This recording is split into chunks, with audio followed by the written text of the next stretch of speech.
Hi cleansers and future cleansers. My name is Dave Catchadell. I'm the Physique Transformation Specialist here at Phuket Cleanse. And today, we're upstairs at the villa and I'm going to show you how to get an effective workout using minimal equipment. With this workout, you'll be stimulating every muscle group in your body and you'll be effectively on your path to losing weight or gaining or maintaining your muscle mass depending on your goals. I'm going to be very specific about the form. I'm going to be very specific about the way I execute these maneuvers because I can't be there with you, but I'm going to show you with as flawless form as I possibly could so that you can imitate exactly what you see on this video. The first exercise we're going to do is a squat.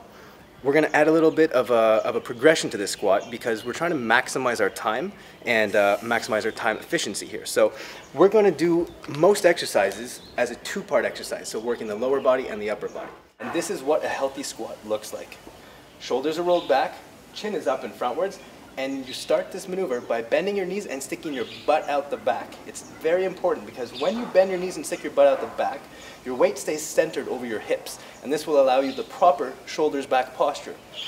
Here we go. So with a breath in on the way down. 1 and 2 and 3, 4, 5, exhaling on the way up, 6, taking your breath in on the way down, 7, 8, 9, and 10. The tempo, what I want is a controlled descent, which means about 2 seconds down, so 1, 2, no pause at the bottom, and a powerful push upwards. So the tempo here is 2, 0, 1. What that means is 2 seconds down, 0 seconds rest, 1 second up. This is a progression. You have to become comfortable with the squat first. Once you're comfortable with the squat, then you add the curl. And it's going to look like this. Squat, up, curl. Squat, and curl. And you're just going to repeat this 12 to 15 times as you begin, or as you get more comfortable with the movement. You can increase the weight and do about 8 to 10 repetitions. Now you have to remember, the more weight you use doesn't mean you're going to build muscle. That's diet dependent. The more weight you use is more challenging to your neuromuscular system and your body, and it just means you're going to get more results. So doing more of an exercise doesn't mean more results. Doing the same exercise more difficult, that's where you get the results. Remember that, because it goes for every exercise. So the same squat that we did with the dumbbell curl, where we're feet were in line with our shoulders. Now we're going to take our feet outside the line of our shoulders. This is called a plie squat. And this is working the inner thighs, the butt, the hamstrings, and the quads, everything again, and your lower back quite a bit. You're going to come straight down. You're going to feel that. I know I do. Been doing this for about 15 years, and it gets easier, but you always know it's working. So I'm going to show you from the profile now. Wide step. Take a really wide step. In this squat, your butt is not going out the back so much. Like the other squat, to keep your weight forward it was. Well, now the weight is forward, so you can stay a lot more perpendicular to the ground with your upper back and your spinal posture. It's going to go down, feeling that incredible stretch in the inner thighs, glutes, and outer hips. This is an extremely beneficial exercise that complements any workout, man or woman. In fact, most men don't do enough of this. I don't know why. I don't feel silly doing it, and the results are definitely worth it. So down, pressure on the heels, always, and back up. Now the next exercise I'm going to show you is a lunge. If you want to know what the lunge is working, the answer is everything. The lunge is truly challenging every muscle in your body, especially when you have the dumbbells. So here we go. I'm going to bring you through 10 repetitions, again showing you the important tempo and showing you the important posture. So arms by our sides, palms facing your body, with a breath in on the way down. Again, breath in and down. And you just want to go down slow and controlled because there is usually some kind of hard surface underneath you, and you don't want to bring your knee down too hard. You just want to lightly touch with control. It's actually a really good exercise for yourself to control, because right now your body wants to go down. It's being pulled down. The exertion is on the press upwards. So on the way down, it's the most important to control yourself. Don't just let your body fall into a lunge. Really control the descent. You are in control of the speed. You're going to keep your abdominals tight, keeping your shoulders back, chin forward. Now, if you want to focus more on the butt, you focus more on pressing off the floor with your front heel. All right? So when you press off the floor with your front heel, you're activating more hamstring, more glute, and you'll know right away what I mean when you try this at home and you start pushing off the heel. When you push with your heel, it focuses more on the butt and the hamstrings. When you push more on the toe, like I said, nothing wrong with that.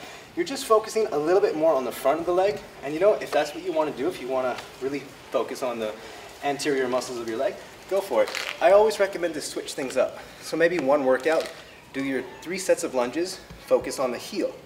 Then the next workout, a couple days later, focus on pushing a little bit more towards the front of the foot and feel the difference for yourself. And now I'm going to show you the progression to the lunge, which is the lunge with an overhead press. And like I said, I tried to make these exercises as effective as possible. And in order to do that, we take a regular exercise, like the lunge, and we add something to it. And by adding something to it, we're completely changing the dynamic of the exercise and making it much more demanding on the body. Now, the dynamics already changed because the weight is no longer held beneath us, it's now above our shoulders. So you will see that this is an advanced movement, and I recommend either you try this with very light weight, or you try this after a week or I should say more, a couple weeks of executing the lunge and getting comfortable with it. So here we go. Same tempo, 2 seconds controlled on the way down. 1, 2, and as you come up, you push up over the head. Bring them back to the shoulders, and then start your lunge again. So you really want to break this exercise down into 2 movements. Like this. So movement 1 is the lunge. There's the lunge. Movement 2, overhead press.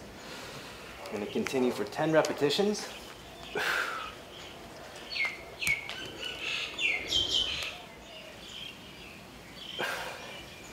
So some people will ask me at this point, do I need to touch the weights over my head? No, you don't need to touch the weights. You also don't need to make special care that they're not touching or that they are touching. I'll show you again. Your overhead position, like this, fine. Like this, also fine. Wide, no good. Too close touching, also no good. It's a stress on your shoulder joints that you don't need. You want to press just straight up, and you'll find that your body will naturally arc the weights inwards to a comfortable point, and that's where you stop. You don't try to push it in. You're not getting better results from making more range of motion. Just push straight up over the head, just like that. So the next exercise that we're going to do is going to be very different. So again, I'm going to take a break, and I recommend that everybody take a 45-second break between their exercises. This doesn't mean a complete break, or it can if you want. If you really need to calm the heart rate down, that's fine, because remember, it's quality of the reps, not quantity. You want to make sure that you save your energy and put every piece of energy you have into your reps. So take a break, like I need right now. All right, we're back. Just me and my dumbbells, just like you at home, just you and your dumbbells, nothing more you need. Just show up with your energy, with your focus, with your dedication and motivation, and some dumbbells. That's all you need for a great workout. The deadlift is a leg exercise. It's also a back exercise.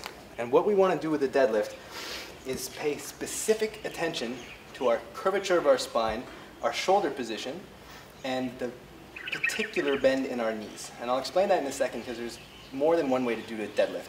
I'm going to show you what's called a stiff leg deadlift. It doesn't mean you have stiff legs, it just means you're not bending at the knees like a squat.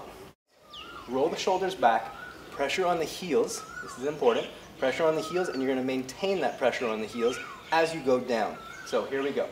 Again, you're breathing in on the way down, exhaling on the way up.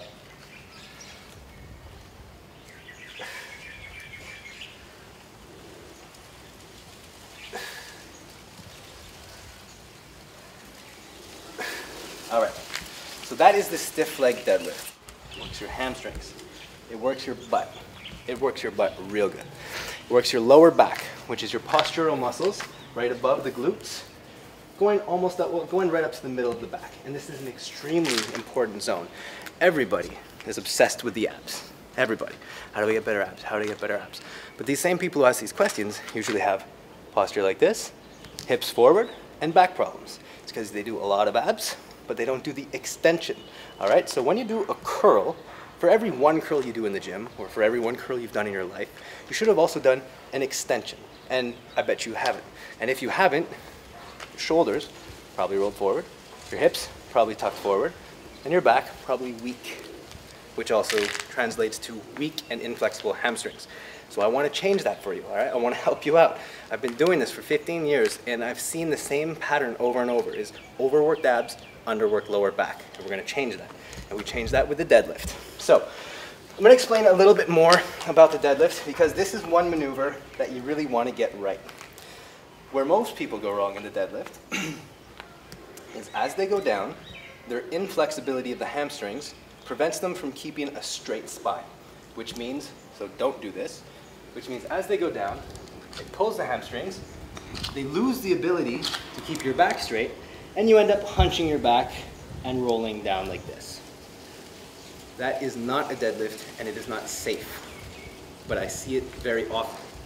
And I really hope that we can all discipline ourselves, which means usually go down on the weight. So, without weight, you turn an exercise into a very beneficial stretch.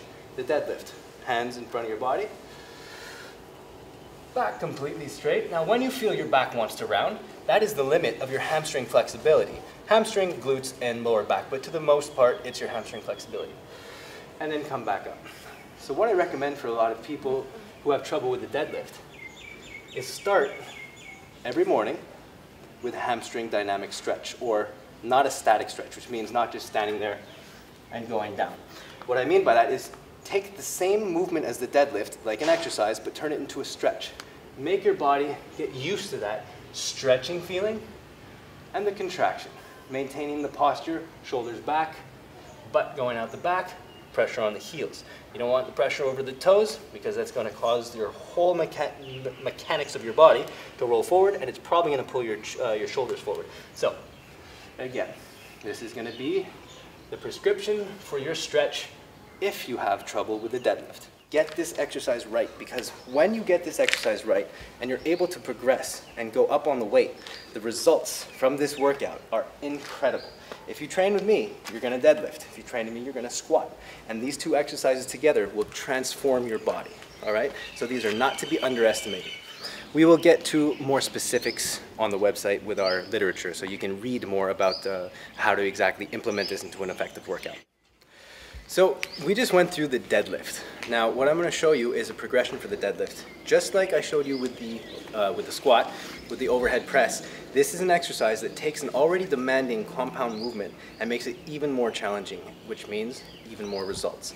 All right, so I want you to take a good look. We're going to do this from the profile. I'm going to step right here where I'm comfortable, and shoulders back. So remember the deadlift. This is a deadlift with a bent row. So the deadlift targets the hamstrings, the butt, and the lower back. To some degree also the upper back. This is now going to involve a huge amount of core work, even more than the deadlift already does. More upper back, middle back, postural muscles, and even your arms. So here we go.